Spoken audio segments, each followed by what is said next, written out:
Jokowi gagal bikin Rusia dan Ukraina damai, kini Rusia malah membombardir negara Volodymyr Zelensky.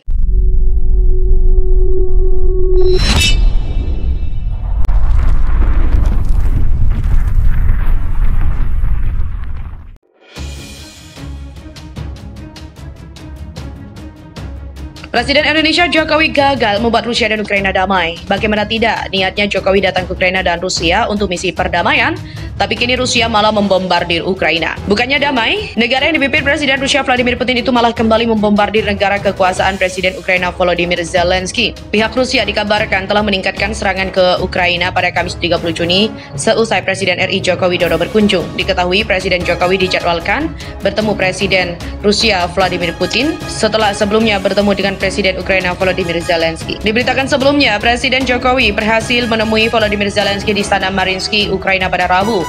Kunjungan Jokowi ke Ukraina juga demi misi perdamaian. Dikutip dari laman resmi Presiden RI, Presiden Jokowi tiba di Istana Mariinsky, Kiev, disambut oleh Presiden Ukraina Volodymyr Zelensky di pintu masuk istana. Presiden RI itu tiba pada Rabu sore sekitar pukul 15 waktu setempat. Setelah penyambutan, kedua pemimpin negara itu termasuk masuk ke dalam istana untuk melakukan sesi foto bersama dan dilanjutkan pertemuan tete-a-tete. Turut mendampingi Presiden Jokowi yaitu Menteri Luar Negeri Retno Marsudi dan Sekretaris Kabinet Pramono Anung. Sebelumnya, Presiden Jokowi didampingi Ibu Negara Iriana Jokowi berserta rombongan tiba di peron 1 Stasiun Sentral Kiev, Ukraina sekitar pukul 8:50 waktu setempat. Presiden Jokowi saat bertemu Presiden Rusia Vladimir Putin setelah sebelum bertemu Presiden Ukraina Volodymyr Zelensky, di mana Rusia membombardir Ukraina. Setelah bertemu Presiden Ukraina, Jokowi lalu bertemu Presiden Rusia, dan terbaru pihak Rusia dikabarkan telah meningkatkan serangan di Ukraina pada Kamis seusai Presiden Jokowi berkunjung. Serangan Rusia terbaru ini terjadi setelah Presiden Jokowi berkunjung ke negara itu dan diselenggarakan konferensi tingkat tinggi atau KTT NATO di Madrid, Spanyol. Tapi peningkatan serangan Rusia itu tidak terjadi di kota Irpin, Ukraina Utara yang baru dikunjungi Presiden Jokowi dan Ibu Negara Iriana maupun Ibu Kota Kiev sebagai lokasi pertemuan antara Presiden RI dan Presiden Ukraina Volodymyr Zelensky. Rusia meningkatkan serangannya di wilayah timur Ukraina.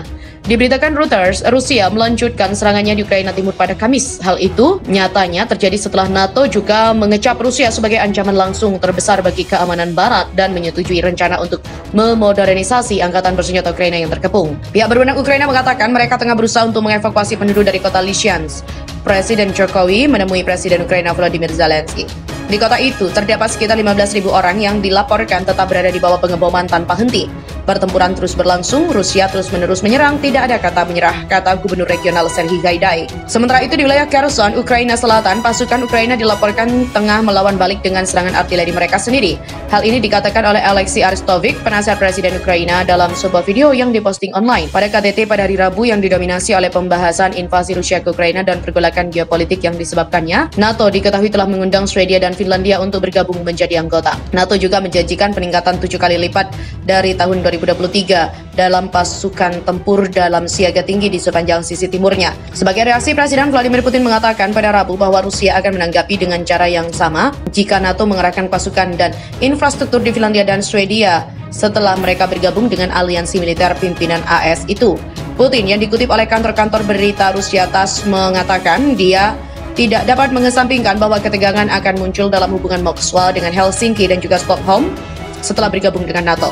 Sementara itu, Presiden AS Joe Biden juga telah mengumumkan akan ada lebih banyak pengerahan angkatan darat, laut, dan udara di seluruh Eropa dari Spanyol di barat hingga Rumania dan Polandia yang berbatasan dengan Ukraina, dan ini termasuk markas besar tentara permanen dengan batalion yang menyertainya di Polandia, penempatan penuh waktu pertama AS di pinggiran timur NATO. Perang Presiden Putin juga melawan Ukraina juga telah menghancurkan perdamaian di Eropa dan juga telah menciptakan krisis keamanan terbesar di Eropa sejak Perang Dunia Kedua. NATO juga telah merespon dengan kekuatan dan persatuan. Inggris sendiri juga telah mengatakan akan memberikan tambahan 1 miliar pound dukungan militer ke Ukraina, termasuk sistem pertahanan udara, kendaraan udara tanpa awak, dan peralatan perang elektronik baru. Ketika 30 pemimpin nasional NATO bertemu di Madrid, pasukan Rusia dilaporkan telah mengintensifkan serangan di Ukraina, termasuk serangan rudal dan juga penembakan di wilayah Mykolaiv, Ukraina Selatan yang dekat dengan garis depan dan Laut Hitam.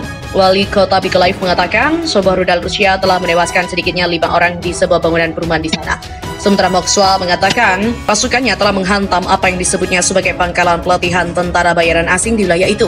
Di kota Lysychansk, pertempuran tanpa henti terjadi dan ini terjadi ketika pasukan Rusia tengah mencoba untuk merebut wilayah industri Donbas Timur atas nama proksi separatis Donbas terdiri dari provinsi Donetsk dan Luhansk. Presiden Volodymyr Zelensky sekali lagi telah mengatakan pada NATO bahwa pasukan Ukraina membutuhkan lebih banyak senjata dan uang dan lebih cepat untuk mengikis keunggulan besar Rusia dalam artileri dan daya tembak rudal dan mengatakan ambisi Mokswa tidak berhenti di Ukraina. Invasi Rusia yang dimulai pada 24 Februari juga telah menghancurkan kota-kota, membunuh ribuan orang dan membuat jutaan orang mengungsi. Rusia mengatakan sedang mengejar operasi militer khusus untuk menyingkirkan Ukraina dari nasionalis berbahaya. Di sisi lain, Ukraina dan Barat menuduh Rusia melakukan perampasan tanah bergaya kekaisaran tanpa alasan.